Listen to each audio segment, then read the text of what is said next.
Assalamualaikum warahmatullahi wabarakatuh. Perkenalkan, nama saya Dwiyanti dari Prodi Sejarah angkatan 2021. Di sini saya akan menjelaskan resum saya mengenai dinasti Umayyah by Rizm Aizid. Isinya ada 3 bab. Nah, di setiap babnya itu menjelaskan berbeda-beda yang dijelaskan. Di sini saya akan membahas tentang bab 1 terlebih dahulu, yaitu tentang penisbatan nama Umayyah. Sebelum itu saya akan menjelaskan singkat saja tentang selayang pandang dinasti Umayyah. Dari mana sih asal muasal nama dinasti Umayyah itu? Yang digunakan, terus siapa pendiri dinasti Umayyah, terus apa yang melatar belakangi berdirinya dinasti Umayyah, terus siapa penguasa dinasti Umayyah, terus berapa luas wilayahnya. Nah, yang pertama adalah penisbatan nama ya. Yang pertama asal muasal nama dinasti Umayyah.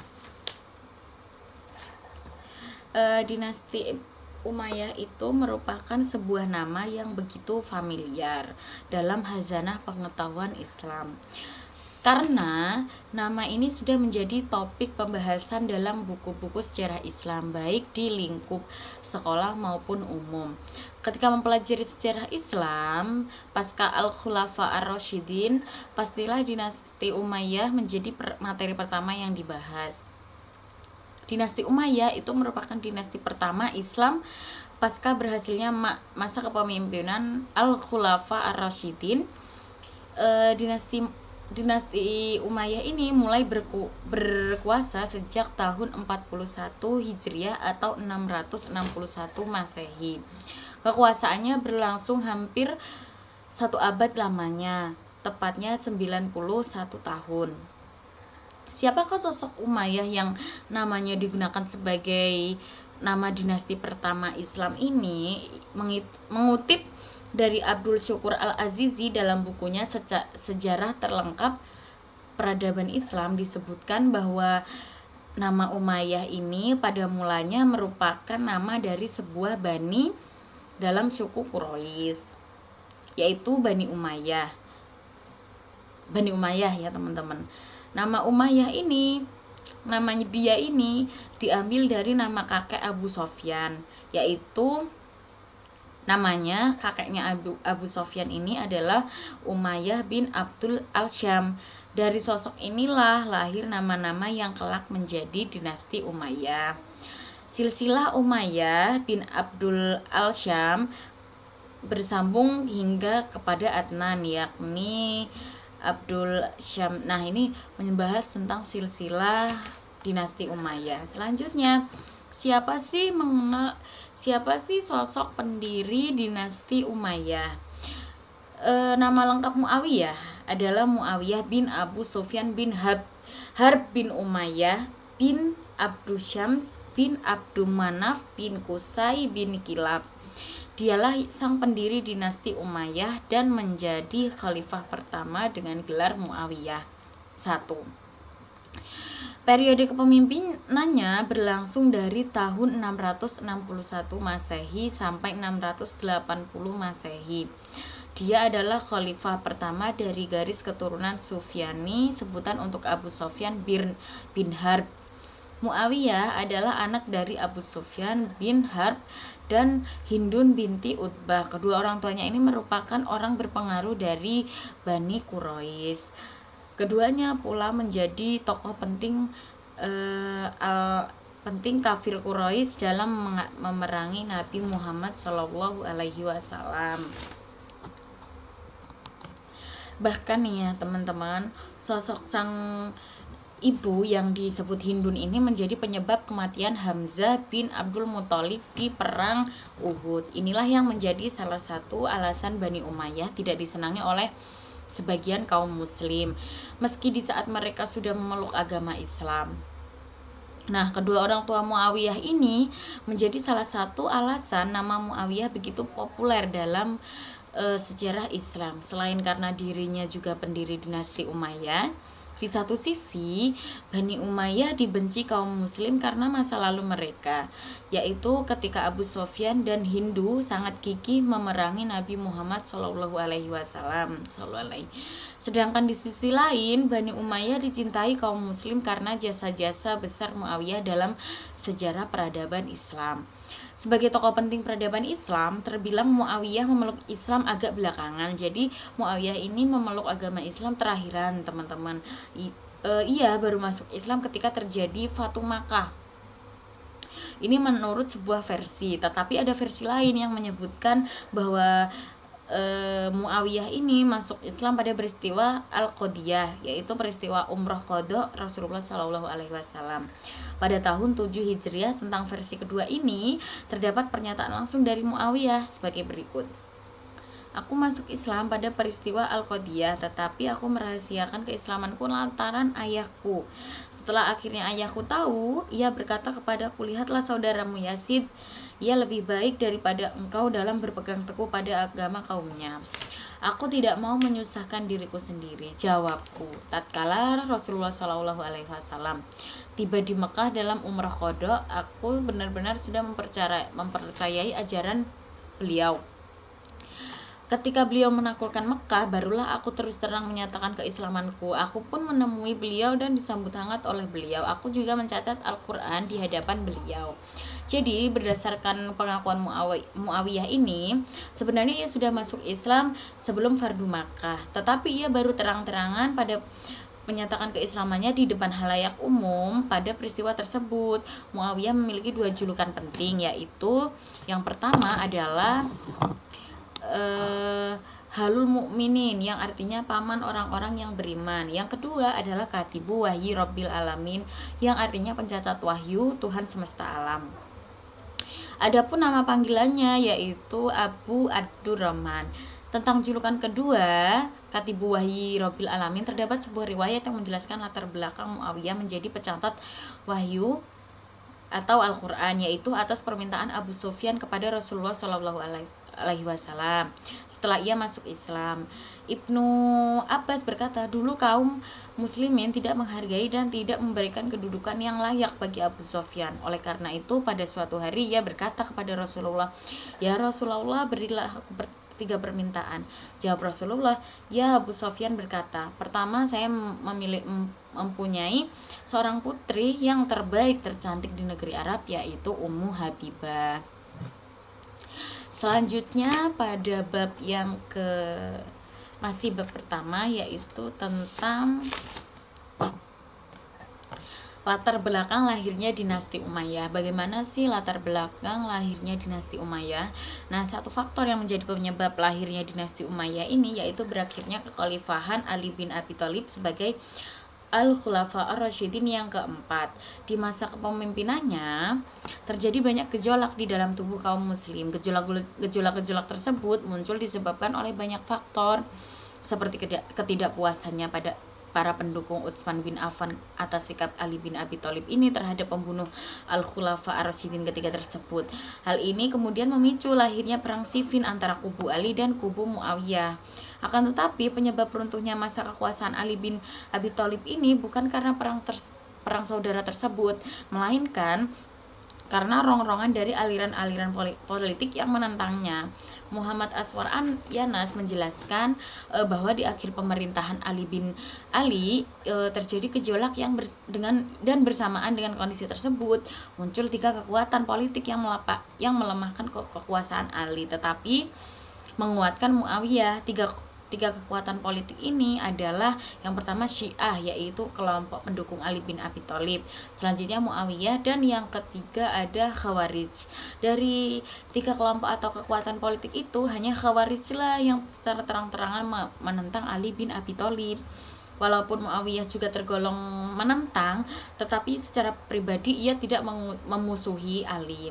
Sedangkan Khawarij memusuhi dan menentang Ali bin Abi Thalib secara terang-terangan hingga salah satu dari mereka berani membunuh Ali bin Abi Thalib.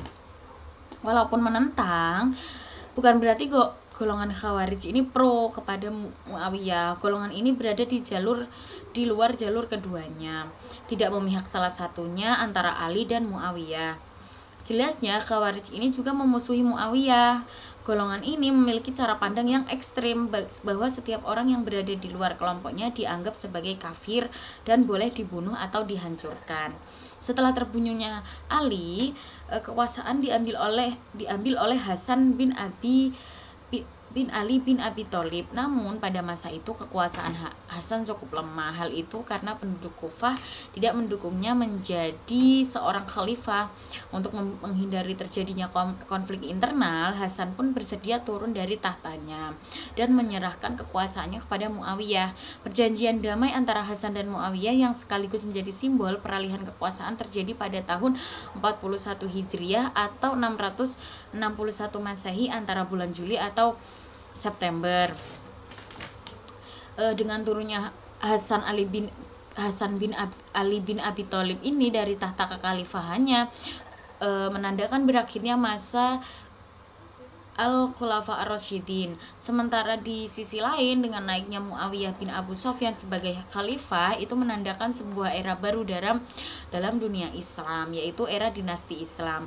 Muawiyah menjadi khalifah pertama dari dinasti Umayyah.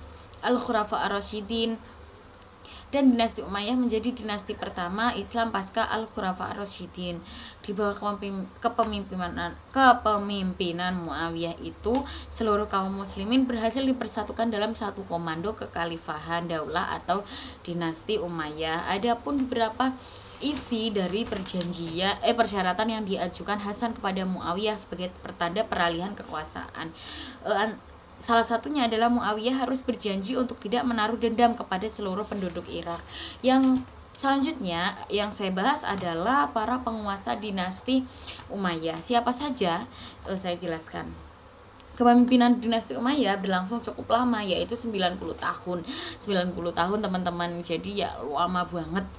Dinasti ini mengusung sistem pemerintahan monarki atau kerajaan, di mana pemimpinnya ini dipilih bukan atas kemampuan atau keahlian, melainkan berdasarkan keturunan. Akibatnya tidak sedikit raja dan dinasti ini memiliki karakter yang tidak baik. Selama 90 tahun berkuasa, dinasti Umayyah telah diperintah oleh 14 orang khalifah secara silih berganti dan turun temurun. Ini penjelasannya. Yang pertama ada Muawiyah bin Abu Sufyan.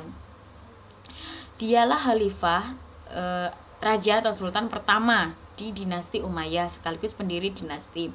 Memerintah pada tahun 661 Masehi dan berakhir 680 Masehi karena meninggal akibat sakit. Keberhasilan dia yaitu mempersatukan kaum muslimin yang sebelumnya bercerai-berai karena konflik internal. Selanjutnya Yazid bin Muawiyah, yaitu penguasa kedua dinasti Umayyah, tidak lain adalah putra dari Muawiyah bin Abu Sufyan. Dengan gelar Yazid I, dia naik tahta menggantikan ayahnya yang meninggal pada 680 Masehi. Selanjutnya ada yang ketiga Muawiyah bin Yazid, yaitu Muawiyah II. Hampir senasib dengan ayahnya, Muawiyah II menjadi penguasa dalam hitungan bulan. Banyak faktor yang menyebabkan masa kekuasaannya menjadi begitu singkat. Salah satunya adalah kondisi internal kaum muslimin yang tidak kondusif, di mana wilayah Hijaz telah memilih pemimpinnya sendiri, yaitu Ibnu Zubair. Yang keempat ada Marwan bin Al-Hakam, yaitu Marwan pertama.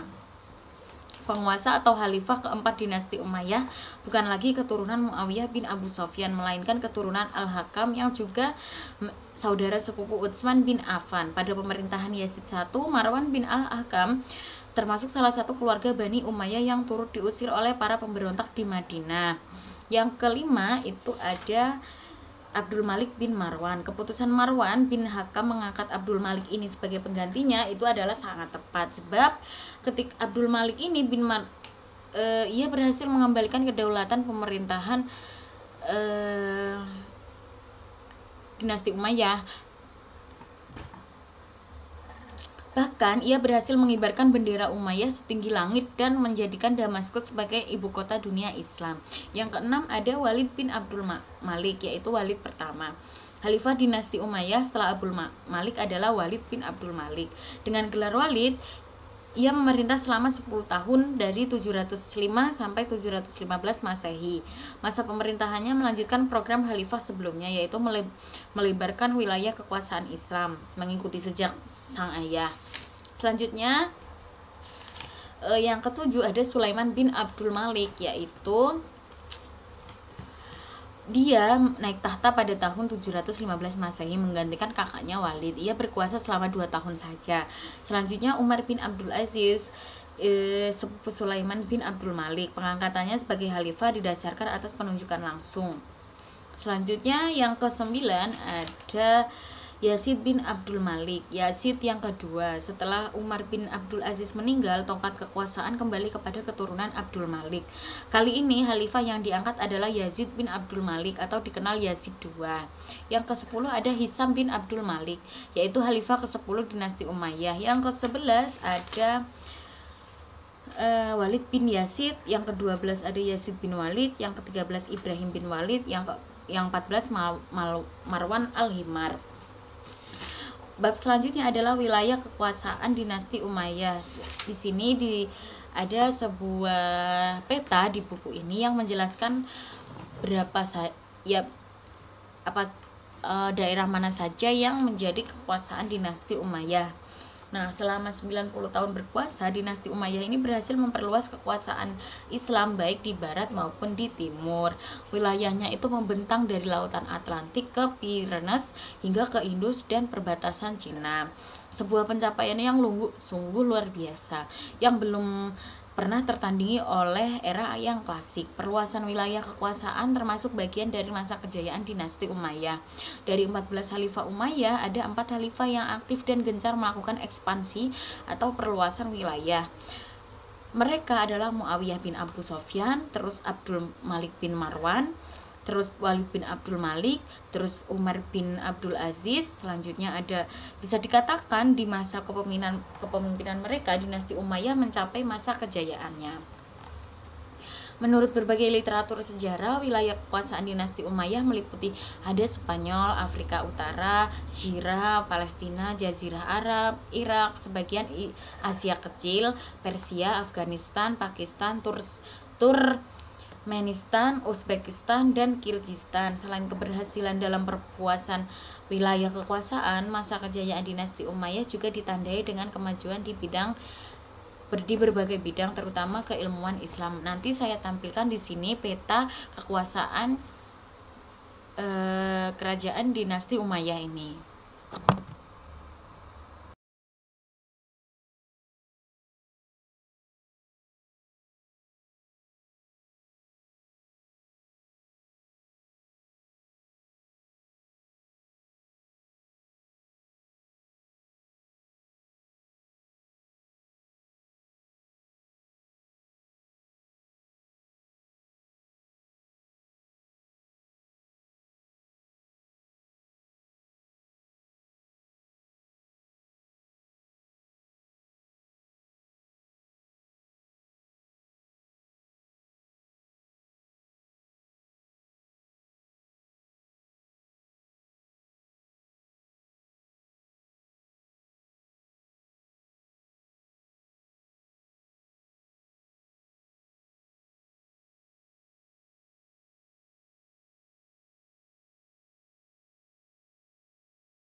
Yang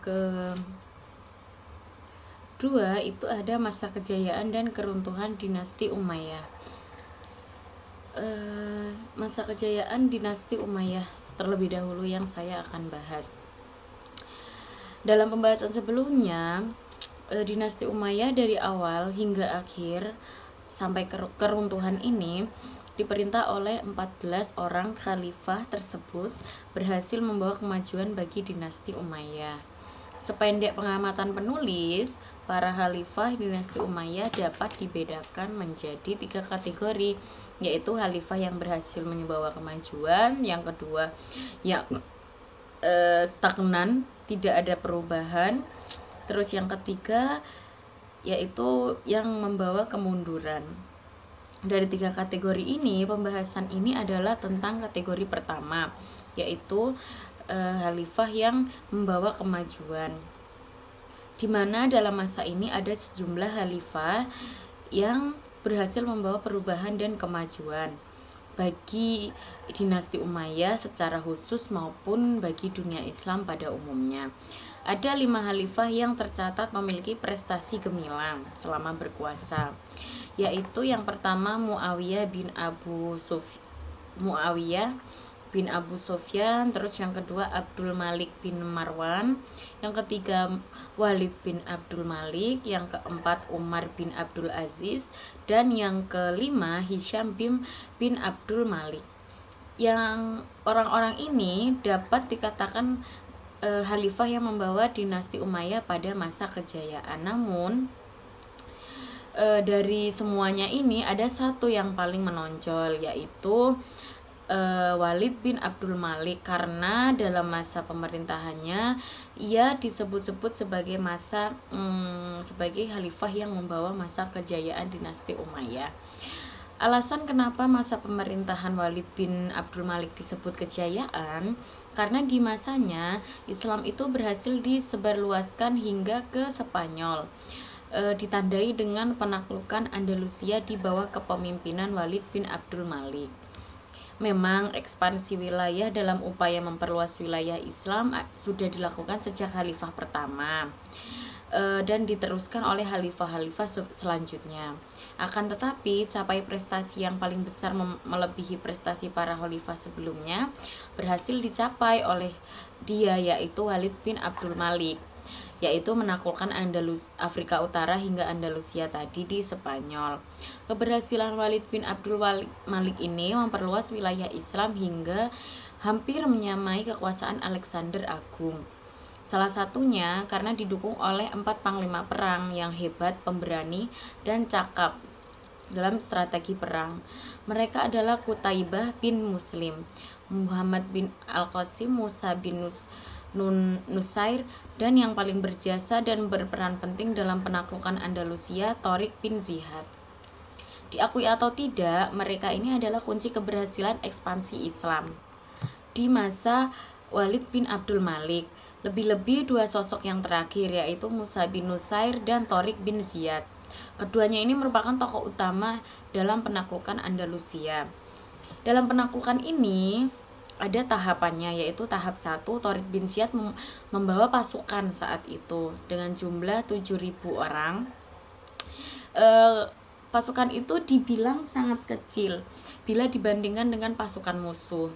Mereka dijuluki pasukan Visigoth. Jumlah mereka pada waktu itu mencapai 124 orang, sedangkan Tariq bin Ziyad itu membawa pasukan cuma 7.000. Mereka akan tetapi dengan strategi perang yang jitu dan semangat baja dalam pasukan muslim, mereka berhasil mengalahkan musuh. Pantas jasa besarnya nama Tariq kemudian dijadikan nama dari sebuah bukit yang berada di bibir pantai semenanjung Iberia, yaitu Jabal Tariq, Bukit Tariq. Di bukit inilah Tariq bin Ziyad melancarkan serangan ke Andalusia. Tariq bin Ziyad dalam ekspansi ke Spanyol berhasil merebut beberapa kota penting, yaitu ibu kota Spanyol, yaitu Cordoba, Sevilla, Elvira, dan Toledo. Sementara Musa bin Nusair menyempurnakan penaklukan atas tanah Eropa dengan menaklukkan daerah-daerah di kaki pegunungan Pirenia dan Carolinian, Prancis. Itulah kenapa kedua tokoh tersebut merupakan tokoh utama dalam penaklukan Eropa, khususnya Spanyol di masa kekhalifahan Walid bin Abdul Malik. Nah, pada waktu yang nyaris bersamaan dengan ekspansi Spanyol, Khalifah Walid bin Abdul Malik juga mengerahkan pasukannya ke Hindustan di bawah pimpinan Muhammad bin Qasim. Sedangkan panglima yang lain, yaitu Qutaibah bin Muslim, diutus untuk menaklukkan wilayah-wilayah lain, yaitu Sungai Dajlah, terus Turki, Saks, Syaz, Fargana, Bukhara, Samarkand, dan lain-lain. Tidak hanya menguasai daerah-daerah tersebut, dinasti Umayyah pada masa kejayaannya juga berhasil menguasai wilayah-wilayah Transoksiana. Terus, masa kejayaan dinasti Umayyah tidak hanya ditandai oleh suksesnya ekspansi militer, tetapi juga dalam bidang-bidang yang lainnya. Contohnya yang saya jelaskan yaitu pertama, kemajuan di bidang pembangunan. Bidang pembangunan infrastruktur juga menjadi garapan dari para khalifah dinasti Umayyah, terutama di masa kejayaannya. Ada beberapa hasil dari kemajuan dinasti Umayyah dalam bidang pembangunan yang terjadi di masa pemerintahan Walid bin Abdul Malik. Ya, pertama adalah pembangunan rumah panti untuk orang yang cacat. Yang kedua, pembangunan jalan raya, pembangunan pabrik, seperti itu. Selanjutnya ada kemajuan di bidang seni. Kemajuan di bidang seni yang dicapai dinasti Umayyah lebih kepada seni bangunan dan infrastruktur. Kemajuan ini merupakan efek domino dan ekspansi militer yang dilakukan ke wilayah-wilayah luar seperti Eropa, Persia, Mesir, dan lain-lain. Dari penaklukan-penaklukan itu terjadi sharing pengetahuan di bidang seni bangunan yang kemudian melahirkan sebuah karya yang mengagumkan. Salah satu karya yang paling mengagumkan yang lahir pada masa kejayaan dinasti Umayyah yaitu Dome of the Rock, yaitu Kubah As-Sokira di Yerusalem. Yang ketiga, kemajuan dalam ilmu pengetahuan. Sebuah peradaban yang tidak dikatakan maju apabila ilmu pengetahuannya tidak mengalami perkembangan yang signifikan. Kemajuan ilmu pengetahuan merupakan pondasi dari sebuah kejayaan dinasti atau negara. Kemajuan dalam bidang pengetahuan yang paling banyak adalah pada masa Khalifah Hisham bin Abdul Malik. Ilmu pengetahuan yang pada masa Umayyah dibedakan 3 kategori, yaitu ilmu baru, ilmu untuk kemajuan Islam, dan ilmu lama. Pembagian prestasi lain pada masa dinasti Umayyah dalam hal ilmu pengetahuan yaitu digunakannya bahasa Arab sebagai bahasa resmi dan menjadikannya sebagai media utama dalam mempelajari berbagai ilmu pengetahuan yang datang dari luar. Salah satu tokoh atau ilmuwan yang lahir pada masa kejayaan dinasti Umayyah ini adalah di bidang bahasa Arab ini ya teman-teman, adalah Sibawaih. Ia adalah orang yang menyusun tata bahasa Arab pertama dengan judul Alkitab. Selanjutnya, kemajuan dalam bidang politik pemerintahan. Sumbangan dinasti terbesar dinasti Umayyah terhadap dunia politik pemerintahan adalah dalam hal administrasi pemerintahan. Dinasti Umayyah mengawali penyusunan tata pemerintahan yang baru dalam Islam, di mana hal tersebut menjadi penting mengingat perkembangan wilayah yang semakin luas. Dengan wilayah kekuasaan Islam yang sudah merambah ke Afrika dan Eropa, tentu dibutuhkan tata kelola pemerintahan dan administrasi yang baik untuk mencapai tujuan yang dalam bahasa modern disebut good governance. Dinasti Umayyah di masa kejayaannya menciptakan terobosan baru dalam bidang pemerintahan, yaitu mengangkat sejumlah sekretaris untuk membantu pelaksanaan tugas kekhalifahan. Ada 5 sekretaris atau katib yang diangkat oleh kekhalifahan untuk membantu kelancaran administrasi, yakni siapa saja, yaitu Katib Ar-Rasoil, khususnya untuk penyelenggaraan administrasi dan surat menyurat dengan para pembesar setempat. Yang kedua, Katib Al-Khoroh dibentuk dengan tugas utama menyelenggarakan penerimaan dan pengeluaran negara. Dengan kata lain, Katib Al-Khoroh dapat pula disebut sekretaris keuangan. Yang ketiga, ada Khatib Al-Jundi, sekretaris di bidang ketentaraan, di mana tugasnya adalah melaksanakan berbagai hal yang berkaitan dengan ketentaraan. Yang ketiga, Khatib Ar-Syurtah, sekretaris di bagian keamanan dan ketertiban umum. Khatib Al-Qudat, sekretaris hukum yang tugasnya menyelenggarakan tertib hukum melalui badan peradilan dan hakim setempat. Yang selanjutnya adalah keruntuhan dinasti Umayyah. Sudah menjadi suratan takdir ya teman-teman, dinasti Umayyah setelah masa kejayaannya harus mengalami masa kemunduran, hingga benar-benar menyebabkan kemusnahan dari kekhalifahan Islam dan digantikan oleh dinasti lain, yakni dinasti Abbasiyah. Dinasti Umayyah yang dimaksud di sini adalah dinasti Umayyah I yang didirikan Muawiyah bin Abu Sofyan. Keruntuhan dinasti ini terjadi pada tahun 750 Masehi. Lantas, apa penyebab keruntuhan dinasti Umayyah tersebut? Dari berbagai sumber yang ada faktor yang menyebabkan kemunduran hingga keruntuhan dinasti Umayyah. Selanjutnya akan saya jelaskan, yaitu gara-gara perang saudara. Sebuah dinasti atau negara tidak akan mampu mempertahankan kedaulatannya apabila terjadi perang saudara. Ini adalah faktor internal ya teman-teman yang paling utama penyebab keruntuhan sebuah dinasti, termasuk dinasti Umayyah. Perang saudara telah merongrong kekuasaan kekhalifahan, di mana para pewaris dan keluarga yang berkuasa itu berkonflik demi memperebutkan kekuasaannya. Perang saudara di dalam tubuh dinasti Umayyah mulai terjadi pada abad ke-8, di mana khalifah yang berkuasa waktu itu mendapat penolakan dari lingkungan internal istana. Dia adalah Walid II bin Yazid yang terkenal suka berfoya-foya dan memiliki sikap yang tidak baik. Di masa kepemimpinannya, dinasti Umayyah memasuki masa kemunduran. Walid II bin Yazid berhasil dilumpuhkan oleh saudara sepupunya Yazid III bin Walid. Ketika Yazid III naik takhta, ternyata masa kepemimpinannya sangat singkat. Ia akhirnya meninggal karena sakit. Posisi kepemimpinan digantikan oleh saudaranya Ibrahim bin Walid. Kemudian Ibrahim berhasil ditumbangkan oleh keturunan Marwan, yaitu Marwan II bin Muhammad yang merupakan kekhalifahan ke-14 alias terakhir dinasti Umayyah. Itulah sekilas terjadi perang saudara. Yang kedua adalah munculnya gerakan-gerakan perlawanan dan pemberontakan. Perang saudara di internal Bani Umayyah secara tidak langsung telah melemahkan kekuatan Bani Umayyah.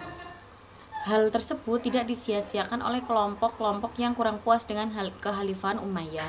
Kelompok atau golongan ini sudah lama memendam hasrat untuk melakukan perlawanan, hingga ketika Bani Umayyah mulai melemah, mereka melakukan aksinya.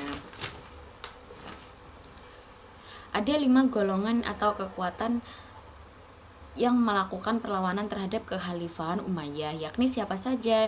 Yang pertama, golongan atau kelompok Syiah. Sejarah mencatat kelompok Syiah adalah kelompok pendukung Khalifah Ali bin Abi Thalib.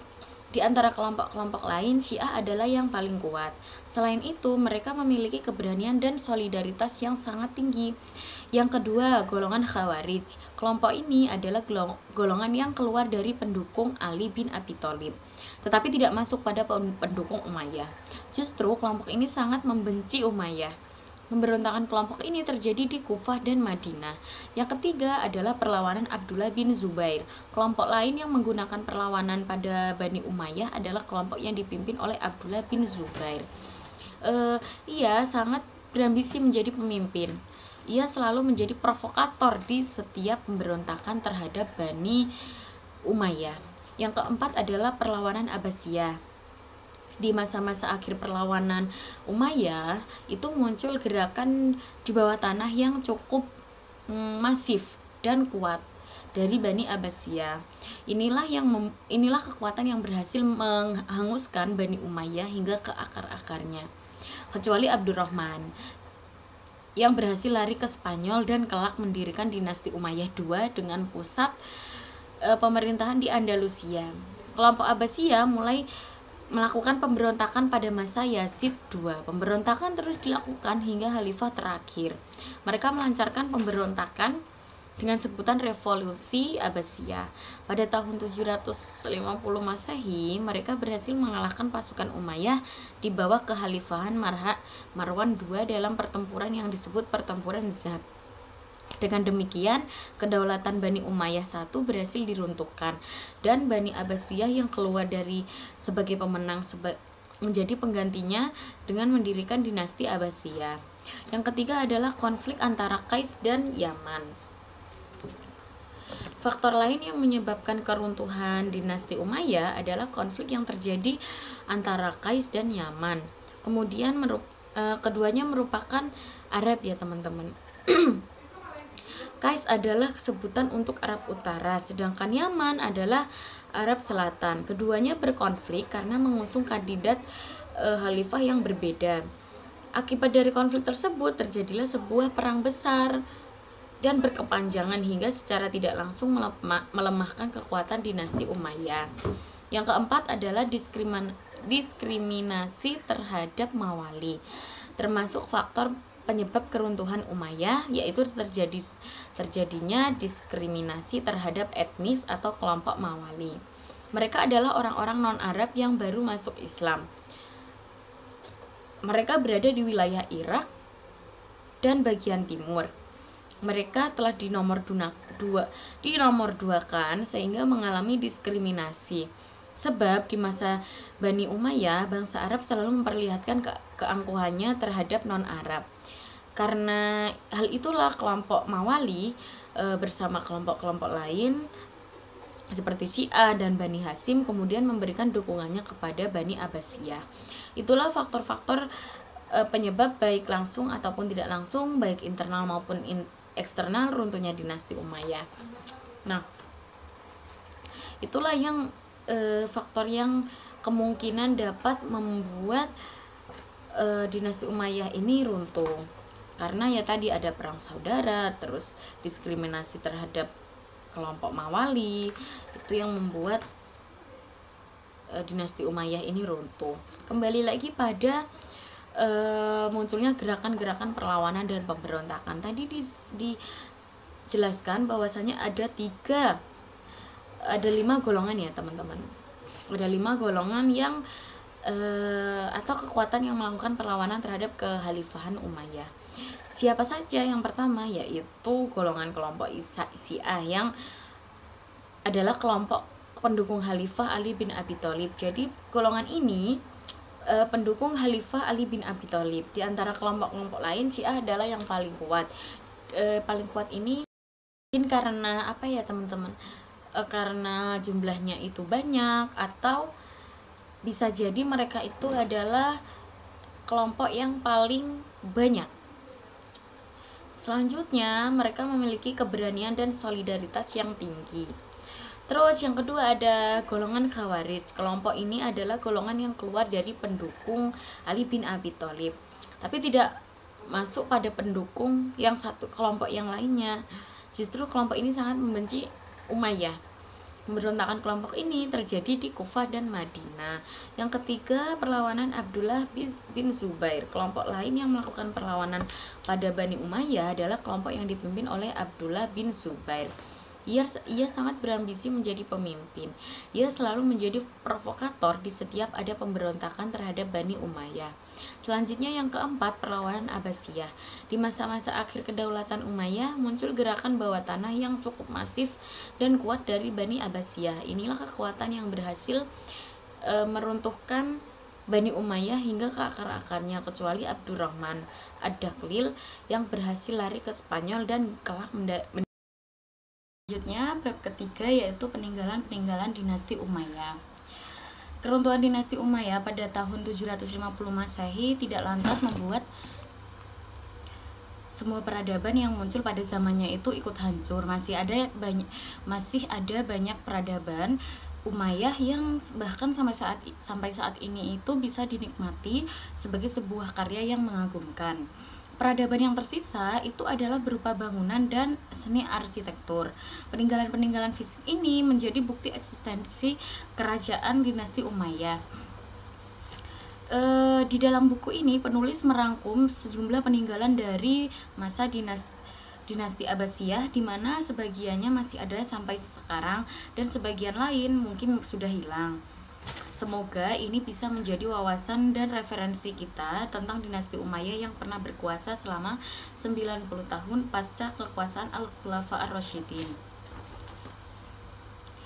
Yang pertama adalah Dome of the Rock. Nanti saya tampilkan gambar bagaimana bentuk dari Dome of the Rock ini. Salah satu peninggalan masa kejayaan dinasti Umayyah yang sampai hari ini tetap ada adalah ya Dome of the Rock ini, sebuah kubah batu atau disebut juga kubah Sakroh di Yerusalem. Bangunan Dome of the Rock ini berada di komplek Masjid Al-Aqsa. Banyak orang yang salah mengira bahwa Dome of the Rock ini adalah Masjid Aqsa. Padahal bukan. Dome of the Rock ini dan Masjid Al-Aqsa ini adalah dua bangunan yang berbeda, tapi berada dalam satu wilayah yang sama, seperti itu. Dome of the Rock ini merupakan bangunan dengan kubah emas. Orang-orang Yahudi itu menyebutnya sebagai Temple Mount of atau yang disebut Gunung Kuil. Bersama dengan Masjid Al-Qibli Dome of the Rock ini merupakan bangunan utama dalam kompleks Masjid Al-Aqsa, sehingga tidak heran jika keduanya ini dianggap sebagai satu bangunan padahal berbeda. Masjid Aqsa sendiri, terus Dome of the Rock ini juga sendiri. Menurut catatan sejarah, Dome of the Rock ini atau kubah batu ini dibangun pada masa pemerintahan Abdul Malik bin Marwan. Sejak itu, ia menjadi kubah pertama di dunia. Kemudian, di era pemerintahan Ottoman, kubah baru tersebut direnovasi dengan menambah emas pada bagian kubah, sehingga kini Dome of the Rock ini dikenal dengan ciri bangunan dengan kubah yang berwarna emas. Di dalam kompleks Masjid Al-Aqsa ini terdapat sejumlah masjid lain di sekitar Dome of the Rock, seperti Masjid Mewarni, terus Masjid Burak, dan Masjid Kibli, tempat suci yang sepanjang sejarah diperebutkan oleh 3 agama Abrahimi, yaitu Yahudi, Islam, dan Kristen. Diberi nama Al-Aqsa yang artinya jauh. Dalam terminologi Islam, penamaan tersebut lantaran posisinya yang berada jauh dari Masjidil Haram di Makkah dan di Masjid Nabawi di Madinah. Namun, versi lain menyebutkan bahwa artinya jauh itu dihubungkan dengan tidak adanya tempat beribadah di belakangnya. Jadi, bangunan Al-Aqsa dan Dome of the Rock ini di belakangnya itu tidak ada bangunan sama sekali. Versi lainnya ada juga yang menyebutkan bahwa arti jauh ini dimaksudkan adalah jauh dari kotoran najis, atau bisa disebut kompleks Najis Al-Aqsa ini berada di dalam kota Al-Quds, Palestina. Ada rahasia suci tentang Dome of the Rock ini bagi umat Islam, yaitu adalah sebuah batu yang diyakini menjadi tempat berpijak Nabi Muhammad SAW ketika melakukan Isra Mi'raj. Sedangkan bagi umat Yahudi, Dome of the Rock ini menjadi begitu penting dikarenakan ia menjadi tempat Nabi Ibrahim menyembelih putranya, yang dalam keadaan Yahudi putra yang disembelih itu adalah Ishak, sedangkan menurut versi Islam adalah Ismail. Dome of the Rock ini diyakini menjadi tempat lahirnya Nabi Daud. Lokasi tempat batu yang diyakini sebagai pijakan Nabi ini berada di jalur menuju gua yang disebut The Well of Souls. Selanjutnya adalah Masjid Katedral Cordoba. Peninggalan bersejarah dinasti Umayyah yang sampai saat ini masih bisa dikunjungi adalah Masjid Agung Cordoba tulisannya teman-teman, atau Masjid Katedral Cordoba. Masjid Agung peninggalan dinasti Umayyah ini ditetapkan sebagai salah satu bangunan monumental bersejarah dan terpenting di dunia, sehingga UNESCO pada tanggal 15 Desember 1994. Pada mulanya sebutan Masjid Cordoba ini adalah sebuah katedral atau bangunan gereja umat Katolik dengan nama asli Katedral Saint Vincent atau Visigoth St. Vincent. Menurut sejarah, katedral ini dibangun pada tahun 600 Masehi. Lokasinya berada di kaki Bukit Sierra de Montana. Ketika Spanyol dikuasai oleh dinasti Umayyah, katedral tersebut diambil alih dan dialihfungsikan sebagai masjid. Walaupun ada versi yang menyebutkan bahwa Abdurrahman I membeli setengah dari gereja Visigoth untuk dibangun masjid. Terlepas dari versi yang benar, siapapun yang benar, satu hal yang bisa disimpulkan bahwa Masjid Agung Cordoba ini berada di areal yang dulu merupakan lokasi berdirinya gereja Visigoth. Pada awalnya masjid katedral ini dibagi menjadi dua, yaitu setengah untuk umat Islam beribadah dan setengah untuk umat Kristen beribadah. Tetapi pada tahun 784 Masehi, Emir Abdurrahman memerintahkan agar gereja tersebut dihancurkan. Kemudian dibangunlah Masjid Agung Cordoba. Pembangunan Masjid Agung tersebut dilakukan pada masa Abdurrahman I. Dibandingkan luas gereja Visigot, wilayah Masjid Katedral ini memiliki luas bangunan 4 kali lipat dari ukuran yang sebelumnya. Masa demi masa, setiap pergantian khalifah, pembangunan Masjid Cordoba ini terus dilakukan. Setelah Abdurrahman I lengser dari tahtanya, pembangunan masjid ini terus dilakukan oleh penggantinya. Pada masa Al-Hakam II, masjid ini kembali direnovasi dan diperluas serta dibangun mihrab. Renovasi terakhir dilakukan pada tahun 987 Masehi di bawah kepemimpinan Al-Mansur bin Abi Amir, yaitu dengan membangun penghubung antara masjid dan istana. Masjid Agung Cordoba atau Masjid Katedral Cordoba menjadi salah satu bukti sejarah kejayaan dinasti Umayyah. Selama 3 abad lamanya, masjid tersebut berdiri kokoh menjadi salah satu bangunan kebanggaan umat Islam pada masa itu. Namun, di abad pertengahan, seiring keruntuhan dinasti Umayyah yang pertama, dinasti Umayyah yang kedua di Andalusia, umat Kristen ini berhasil merebut wilayah tersebut dan secara otomatis juga merebut Masjid Katedral Cordoba dari tangan kaum muslim. Sejak itu, Masjid Agung Cordoba ini dialihfungsikan ke fungsi awal, yaitu sebelum dibangunnya masjid tersebut oleh Abdurrahman I, yaitu menjadi katedral Kristen. Bagian tengah masjid kemudian diubah menjadi altar utama untuk paduan suara umat Kristen. Penaklukan Spanyol oleh umat Kristen terjadi pada abad ke-13, tepatnya tahun 1236 Masehi, di mana raja yang berkuasa waktu itu bernama Raja Ferdinand III. Di masa raja-raja Kristen selanjutnya, para raja Kristen tersebut mengubah dan menambahkan beberapa fitur, tetapi tidak menghancurkan bangunan masjid peninggalan dinasti Umayyah. Yang ketiga ada Masjid Damaskus. Peninggalan masa kejayaan dinasti Umayyah juga terdapat di Damaskus, yaitu sebuah bangunan mengagumkan yang diarsiteki oleh arsitek muslim terkenal dari masa Nabi Muhammad SAW, bernama Abu Ubaidah bin Al-Jarrah. Masjid Agung Damaskus begitu ia disebut menjadi salah satu peninggalan dinasti Umayyah yang cukup terkenal dan mengagumkan. Berbeda dengan Masjid Katedral Cordoba yang sejak abad 13 tidak bisa digunakan lagi sebagai tempat sholat, Masjid Agung Damaskus hingga kini masih menjadi masjid yang bersejarah bagi kaum muslim. Dalam catatan Wikipedia di Google, itu lokasi tempat Masjid Agung Damaskus ini dibangun pada zaman perunggu dan zaman besi, merupakan tempat kuil Tuhan Hadad pada era Aramean. Damaskus pada masa kejayaan dinasti Umayyah merupakan ibu kota negara. Walid bin Abdul Malik membangun masjid ini di atas reruntuhan tempat peribadatan bangsa Romawi.